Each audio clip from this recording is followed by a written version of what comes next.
Hey, hey, hey, happy Friday. Come on in, pull up a chair. The Daily Dope is in the air.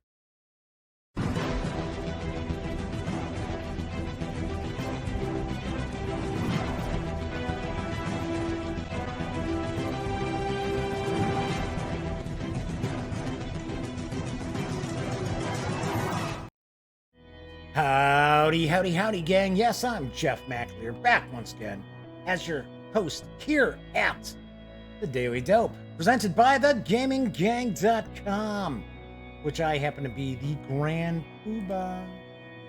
That's right, I am the founder and editor-in-chief. So welcome aboard. If this is the first time you've joined me, this is a very, very casual show. This is a live stream. At least at this moment it's live. It might not be live when you're watching it, but it is live at the moment. And of course, it's not rocket surgery. All I'm doing is talking about tabletop gaming. And usually get a bit of a chat going because this is live. That also means the chat is available on YouTube. It's not on screen. It's one of the ways that I keep some of the more unusual commenters at bay, but I do pay attention to chat. So if you'd like to say howdy, or maybe you've got a question or a comment, by all means, fire away and I will respond.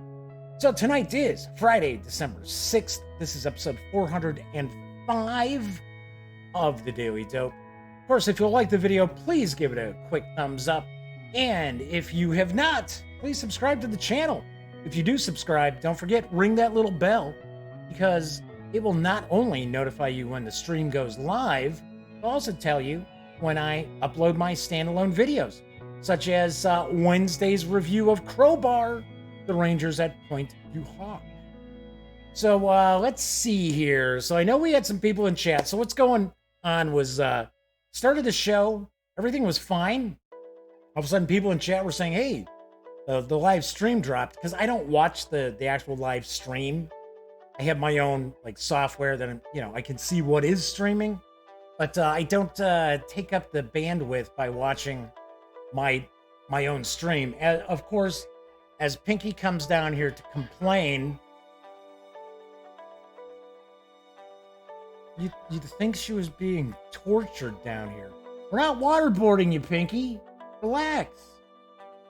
For some reason, I'm kind of curious if like cats get like kidney stones or gallstones or something like that, because for some reason I think, I don't know. I have no idea, because she doesn't complain all the time.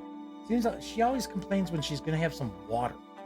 I don't know what the deal is with that. Anyway, I was going to say, for some strange reason, not seeing anybody popping up in chat. So I am going to go back here real quickly and see what might be going on. So, no, I don't know. I have no idea. So echo, because I know every once in a while that the chat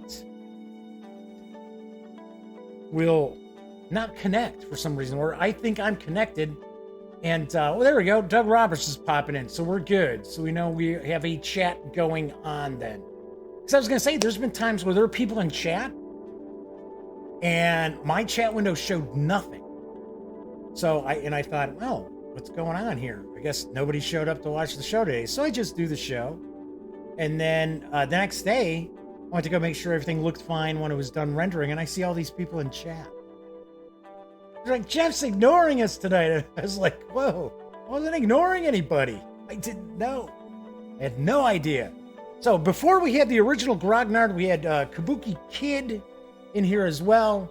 And now Doug Roberts has shown up for chat. So this is our second go-round, because for some strange reason, YouTube dropped the stream. I had nothing to do with it. Everything was fine on my end. But Kabuki Kid said, hey, the stream dropped. And I'm like, it has? And I'm looking. I'm like, I don't know. We're looking pretty good as far as our kilobits per second. Not showing any drop frames. So for some reason, YouTube didn't like me. They probably don't like me anyway. But anywho, do you want to point out, got some cool stuff streaming starting today. I'm going to be definitely kicking back and binging on the marvelous Mrs. I should say Maisel, on Amazon Prime. So I think that's an excellent show. We got a new episode of Mandalorian dropped this morning, and we have the movie Marriage Story, which is supposed to be really good on Netflix. Adam Driver is, it's Adam Driver. He's actually a really good actor. You wouldn't know that from Kylo Ren, but he's actually a pretty damn good actor. So Viper Dave has popped in. So Viper Dave says, seems like more people are having troubles with frame rates. I don't know. I only see two people in chat right now. I see Doug and I see Viper Dave. So if there are other people in chat, I have no idea what might be going on. Then again, it might be something screwy with YouTube tonight. But once again, I'm not showing any drop frames. We are looking at our kilobits per second. Look good too. So one thing I do know is sometimes it's like on YouTube side, and you can tell because once the video finishes rendering, there's no choppiness. There's everything's fine. The video's great. Well, as great as it is once they actually, do their rendering and that and lower the actual video quality, which is very hit or miss. Sometimes the actual stream looks really, really sharp in 1080p, and other times it's like, not all that great. Anyway, let's jump on into the news. Doug Roberts is saying his rates are fine, so cool. Good deal. So the original Grognard and Kabuki Kid, I don't know, are maybe floating out there in another chat. I have no idea. All right, got a good amount of news today. Also have a couple of wargaming Kickstarters we're going to talk about, and run a few things past people. And maybe I'm just crazy. So I want to see if people kind of are along the same lines as I am. So first off, let's jump in because the third edition of Portal Games' hit fashion design board game, Prêt-à-Porter, no, I should say it's Prêt-à-Porter, is now in stores. I've got the dope. Prêt-à-Porter is an economic strategy game set in a world of fashion. Players run clothing companies and fight for dominance during fashion shows. It is perhaps one of the most cruel and ruthless of all our games. Money can be a dangerous weapon. During the game, players open new branches and outlets, hire new workers, and try to gain new capabilities. New design agencies, brand stores, or preparation rooms are open. Accountants, models, and designers are hired. Lucrative contracts are signed to allow for short-term profits and expand companies' competencies. Every single month, players' companies gain new capabilities. Each quarter, fashion shows are held. Each player has to prepare a collection of clothing and has to show it at the show. The public, media, and experts estimate collections in 4 categories and award prizes and diplomas. The more awards, represented by stars in the game, will be collected at the show, the more money the players earn for selling their collections. Will you get an award for Best Trends? Will you manage to be the best in public relations and get the media award? Will you earn more stars than your opponents? If you win stars, your opponents don't. If you win stars, you earn more money. Your opponents don't. If you win stars, you earn money, you hire new staff, and you get better. Your opponents don't. That's why during the show, you will kill for every single star. Welcome to hell. Prêt-à-Porter is for 2 to 4 players, ages 10 and up, plays around 90 minutes, and does carry an MSRP of $60. I have never had an opportunity to play Prêt-à-Porter. This came out, the original edition came out about when the gaming gang started. I think it was might have been 2011, because I remember we talked about a news piece for this game when it was first coming out, and that was back when we did podcasts. So, and no, Portal Games, their translations for their sell sheets has not improved much, because I'm reading through that, having to like rearrange words, and some of the translations, I think, like diplomas, at a fashion show.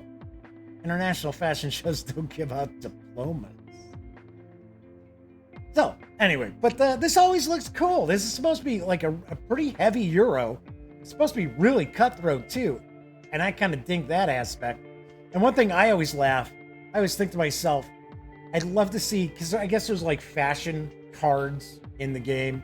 I would have loved to have seen them do like fashions that are like the super bizarre stuff you see at some of these fashion shows, almost like they come from the movie Zoolander. Yeah, that would be pretty cool. That'd be pretty funny. All right, on to our next news piece, because Wizards, I almost said Wizards of the Coast.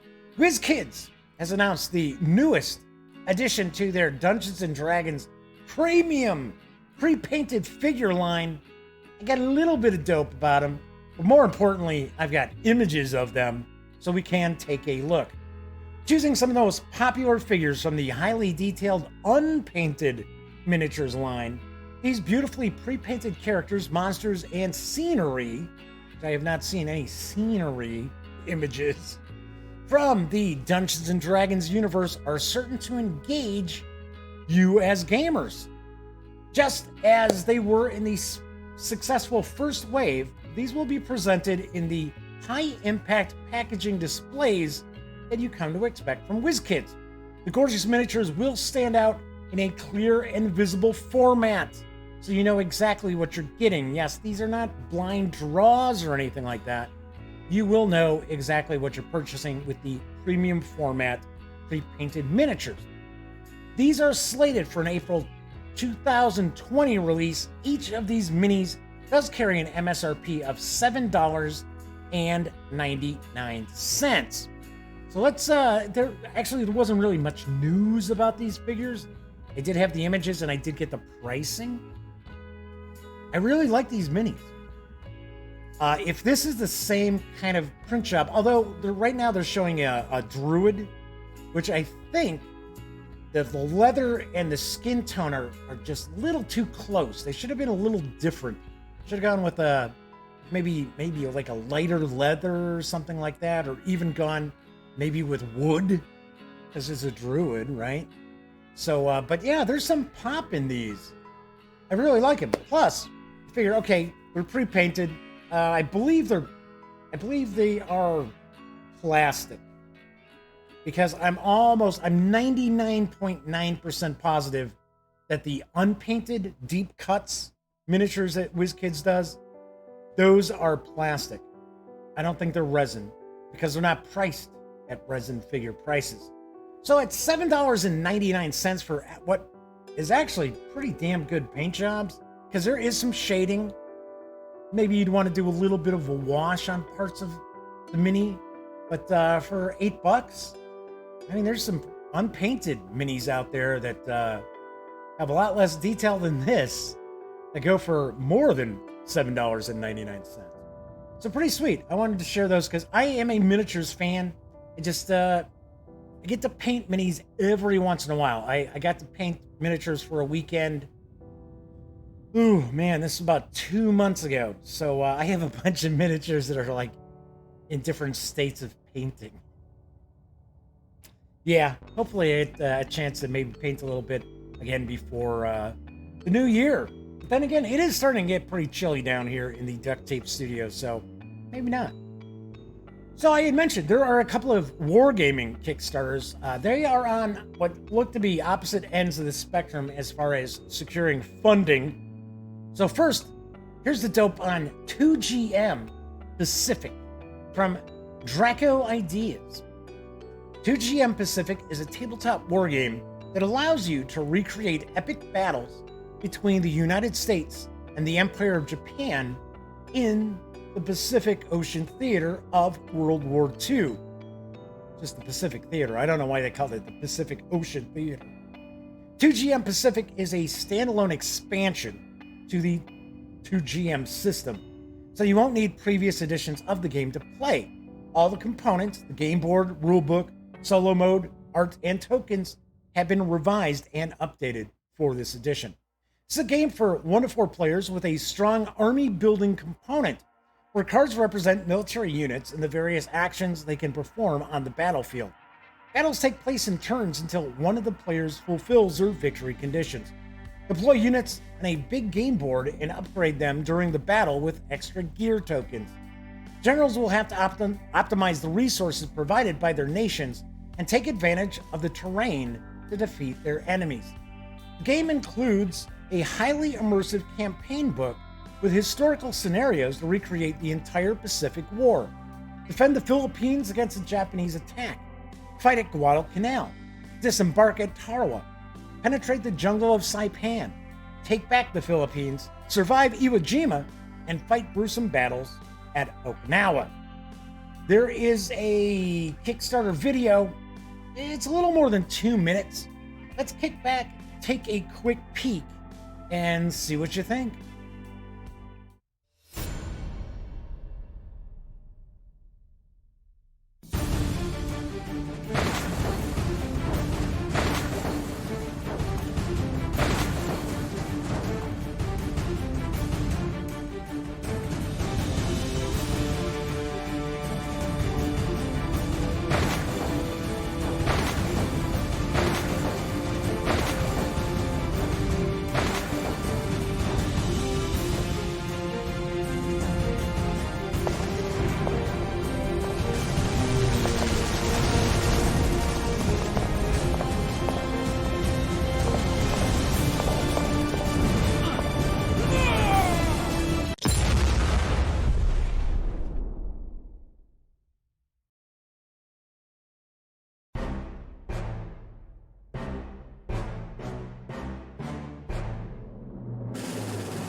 Two GM Pacific, as mentioned before, is for 1 to 4 players. It's for ages 12 and up, plays in around 30 minutes or less. This project is over 350% funded. You can reserve a copy of the base game and stretch goals for a $44 pledge through December 19th. There's also the opportunity to pick up other armies. So there's also a pledge level where you can get the Soviet Union as well as Germans, so it's the Eastern Front. So there's a lot of different pledge levels for this Kickstarter, but to be able to get the US and Japan and the core game components, it is a $44 pledge. The company is out of Spain. Shipping is not included. I did notice it is $18 to ship to the US. So I have heard of Draco Ideas before. I am not familiar with the 2GM series of games. Looks like it could be interesting. Almost looks very similar to Heroes of Normandy, except the art style, even though it is kind of comic book art, does have a little more serious, kind of serious bend to it as opposed to Heroes of Normandy, which kind of is one of the reasons why I'm not a huge fan of Heroes of Normandy. I don't like the art style. I don't like anything that's like World War II or Vietnam or anything like that, any modern war where the art style is like real cartoony. Just, there's something about it just doesn't sit right with me. But this could be good. I mean, I'm not saying anything about this art style. Art style seems to be fine. So the other wargame Kickstarter is from a Polish game company, Hobbity which I believe translates to something like Hobbit Games. It is 303 Squadron, and I've got the dope. 303 Squadron is an intense, fast-paced board game that will push you and your plane to the limits. It's a 1 to 4 player experience, allowing you to play cooperatively or in a solo mode. The game is inspired by true events. Players take the role of legendary pilots from the 303 Squadron to experience epic dogfights against Luftwaffe pilots and, most of all, create unforgettable stories. This is the kind of game that sparks those remember the time when conversations. The 303 Squadron was the most effective RAF squadron during the Battle of Britain. We studied the history of actual squadron pilots, and we try to recreate how they fought and won against the German invasion. Players take the role of the most famous pilots in the squadron, including personality differences. These are true heroes who fought for our freedom and helped make our finest hour come true. This also has a Kickstarter video. This Kickstarter video is almost 4 minutes. Take a peek at this because I want to know if you pick up the same things about this video that I have. Let's kick back and give it a watch.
303 Squadron is for 1 to 4 players, ages 10 and up, plays in 1 to 2 hours. This project is 35% funded, and if you'd like, you can add support for the core game and get the stretch goals as well at the $79 pledge level. If this funds, you can pledge through December 21st. Expected delivery is late next year. So Will Burton says radar would have seen those planes coming in. Not in 1940, it wouldn't have. So Doug is correct. They did have like very primitive radar, but no, they wouldn't have been able, not in 1940. A little bit, but it was later in the war that they could really tell, right away from using radar when the Luftwaffe was even anywhere near the channel. So here's a couple of things, now more than a couple, that I noticed about this Kickstarter. And first of all, is it me, or does it seem like in that video they're more concerned about playing dress up than actually showing you how to play the game? I thought it was really bizarre. I think that's a really strange Kickstarter video. So that's the first thing. Also, just the kind of, I guess some of the pilots that you can take on actually were killed during the Battle of Britain. That just, and then they're sitting there in the fake uniforms. Well, I'm sure they're relatively accurate uniforms in that. I don't know. I found that video to be just bizarre. And in no way whatsoever watching that video was I like, oh, I got to get this game. And I think that's one of the reasons why this is sitting at 35% funding, because you would think people would be jumping on this. Another thing to keep in mind, this is a company that has never done a Kickstarter before. They haven't backed any Kickstarters. I believe Ares Games has helped them out in some respect with this game as well. So that's something in its favor, at least. But, I don't know. I have no idea. And the only kind of testimonial or anything like that comes from Matt. I think it's Matt at the Dice Tower, who I'm not familiar with Matt or Mark, whatever, at all. And he must be somebody who does like war games for the Dice Tower. Just had a blurb where it was like, really easy to get into and blah, blah, blah. So Doug Roberts says, best part of the game I saw was the part with the woman ringing the bell. And the best part about that too is the bell sound was out of sync. You could tell the bell ringing was not her ringing that bell. It's like, plus no one's talking because this is a Polish company. I guarantee those actors or designers who are in the uniforms and stuff probably don't speak English. I had to kind of, the sell sheet info from the Kickstarter, I had to kind of Americanize because the translation is not that great on it. But this does look, so Mark Street does Kickstarter previews for Dice Tower. Thanks, William. By the way, William McGinnis is in chat.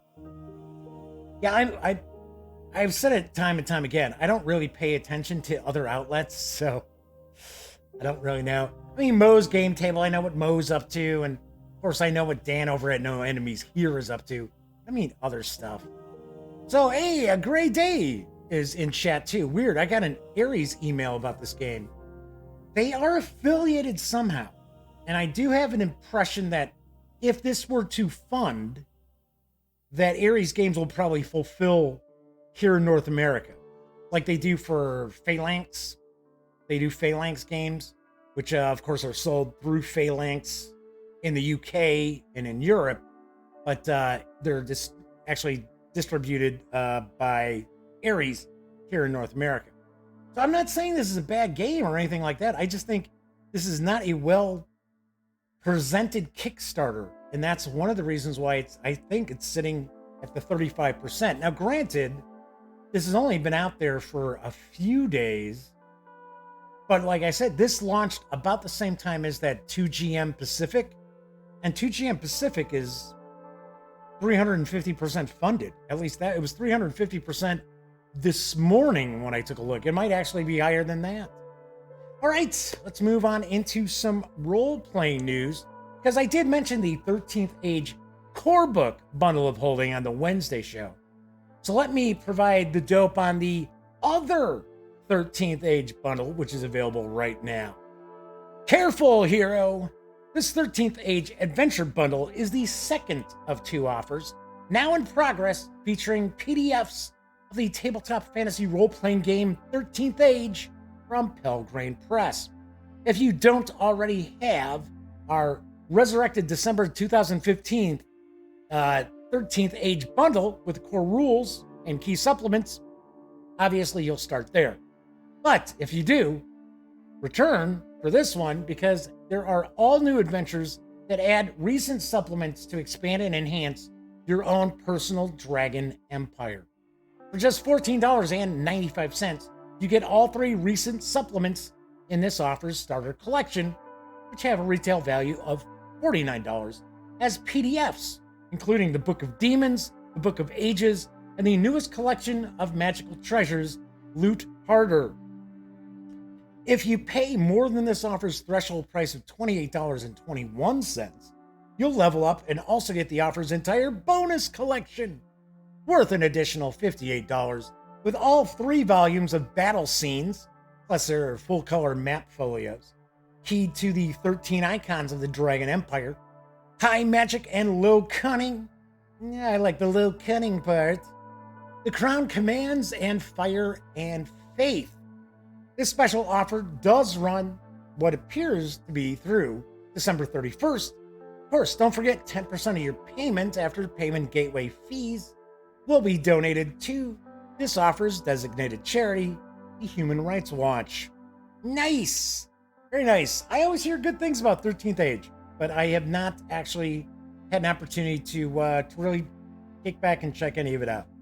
Because I have so many role-playing games, especially in PDFs, that I'm trying to bring even more reviewers in to help me out with all the PDFs people are sending, which is cool with me. I love role-playing games, but I'd like to get some other folks. I had someone who, I mentioned this on the other show, I think it was last week, had somebody who started off, they sent me a review, it was great, and then all of a sudden they're like, hey, do you mind if I talk to Mongoose Publishing about it? And I'm like, no, you don't talk to any publisher.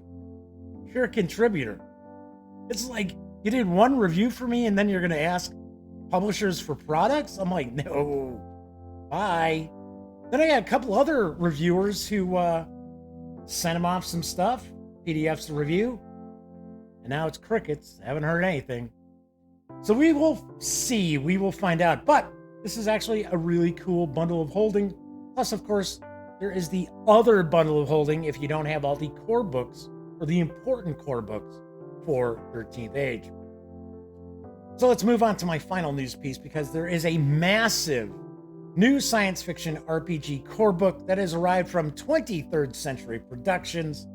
I've got the dope on the 7th edition of Battle Lords of the, you guessed it, 23rd Century.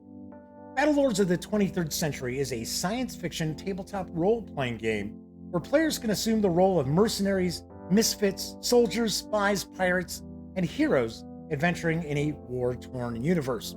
By the year 2282, humanity has spread among the stars and joined the Alliance of Allied Species. Why does that not sound right? The Alliance of Allied Species. Are you kind of saying alliance twice?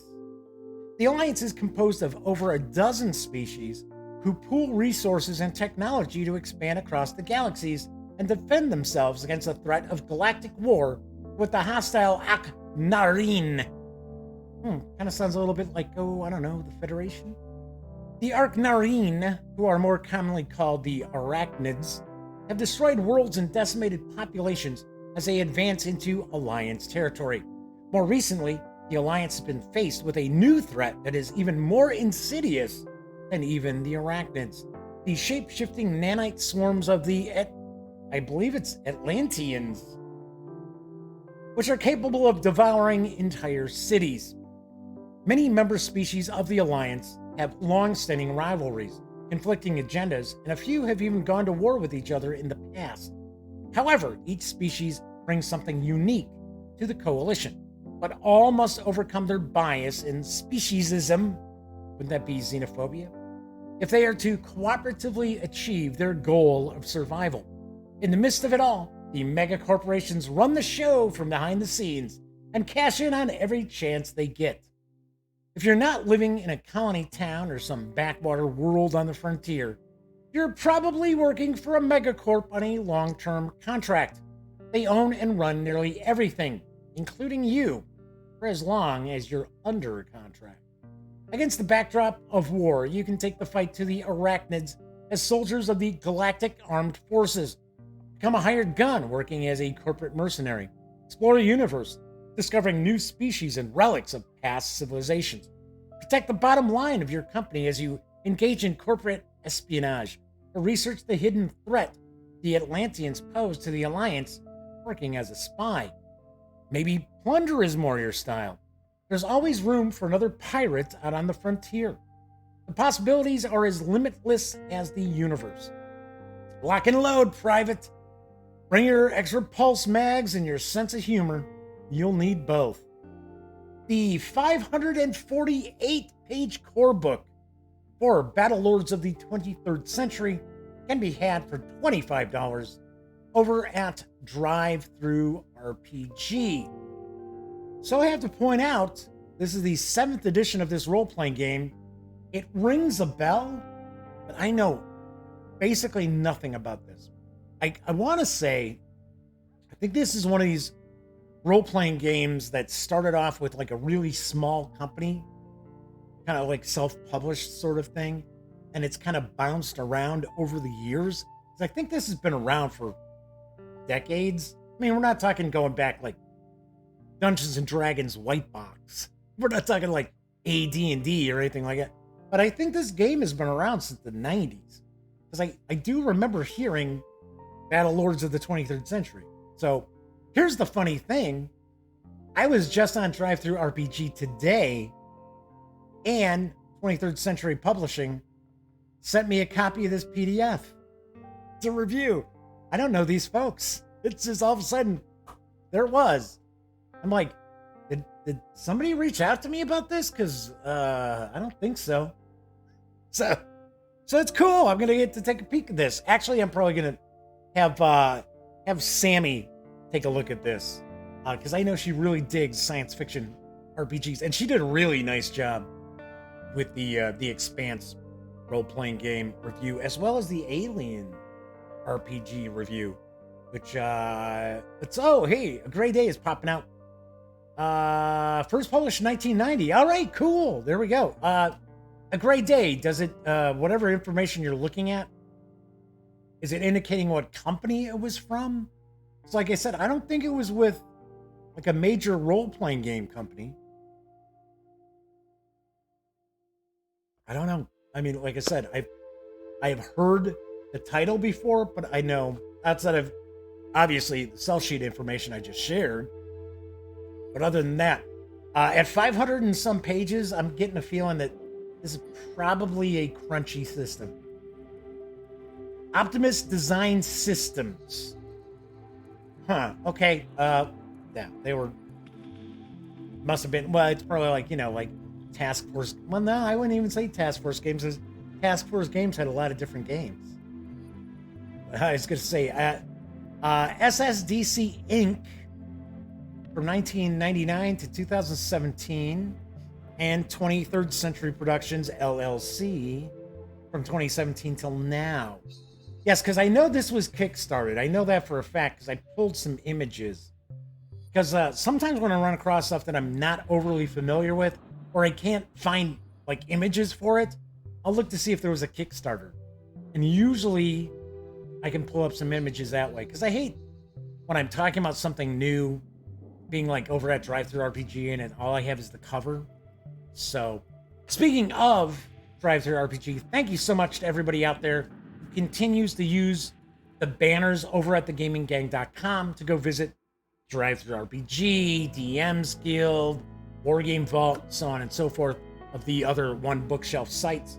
Because when you use those banners, if you make a purchase, once you get to, say, Drive-Thru RPG, I get a little portion of that sale. I mean, depending on what it is, it's pretty small. Sometimes it's a nickel. But so many people do that for me. It really adds up, really helps out. And it does effectively pay for the hosting for thegaminggang.com on a monthly basis.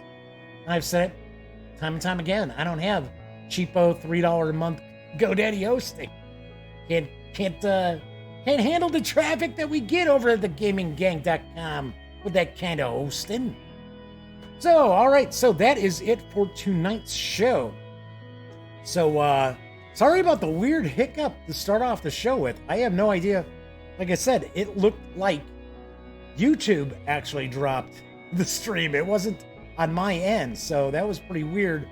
Plus, we had some folks in chat, like Kabuki Kid, the original Grognard, and I would take a stab. They probably watched the stream, and their chat is not lining up with the chat that William McGinnis and Will Burton and Doug Roberts and Viper Dave have been hanging out in. So, I don't know. Pretty weird. Anyway, so a great day is saying have a great weekend. Yes, thank you. I was just about to say, hopefully everyone has a wonderful weekend, has a very safe weekend. I've got some stuff that I'm going to try to shoot over the weekend.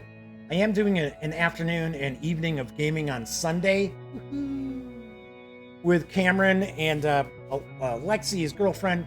Might get the other Cameron over. My best pal, Elliot Miller, was going to come over and then found out he's got some other commitments that he has to take care of, so he will not be showing up. But I am going to get some solid gaming in this weekend as well. Plus, I'm going to roll up some characters with the gang because we're up in the air. We're either going to do Call of Cthulhu or we're going to do a post-apocalyptic kind of gonzo, kind of old school, which they don't know. They think it's going to be like Fallout. It's like, no. So, anyway, everybody have a great weekend, a very safe weekend as well. And of course, as I like to always point out, if you like the video, by all means, please give it a quick thumbs up. Subscribe to the channel. If you haven't, you should. And if you do, be sure to ring that little bell, because not only will it notify you when this stream goes live, in about a minute or so, it'll also tell you when I upload my standalone first look videos, unboxings, page throughs, as well as my reviews. And of course, when you're not watching videos on the Gaming Gang channel, please be sure to visit gaminggang.com for all the latest in gaming news, reviews, comics, movies, TV. You know the drill. Get your geek on at gaminggang.com. Everybody who watched in chat, probably the both chats going on, thank you very much for hanging out with me. Always appreciate people, especially on a Friday night, because I know a lot of people have a bunch of stuff cooking on Friday nights. So I really, really love the fact that I get some folks hanging out just to keep me company while I'm doing this show. Certainly appreciate it. And of course, everybody who watches, doesn't matter if you're watching live or you're watching after the fact or you're watching on Memorex. I appreciate each and every one of you. Thank you so very much. I will be back on Monday. I will actually discuss what's going to be going on for the holidays. Plus, I will tell you when I'm actually finally going to do my interview with Image Comics' Todd McFarlane. Pretty sweet. So I will be doing that on Monday. So once again, everybody have a great weekend. I will see you next week. And of course, until then, happy trails.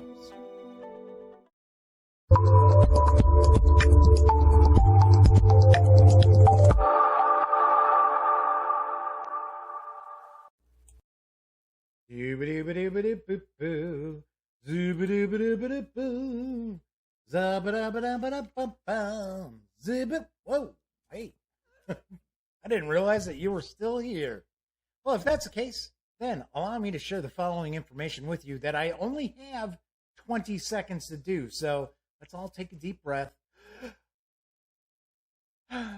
So if you would like to subscribe to the Gaming Gang channel, please click right here. If you want to check out the latest episode of The Daily Dope, click right here. And if you'd like to check out a randomly selected standalone video, by all means, click right here. Once again, I'm Jeff McAleer, and Thanks for watching.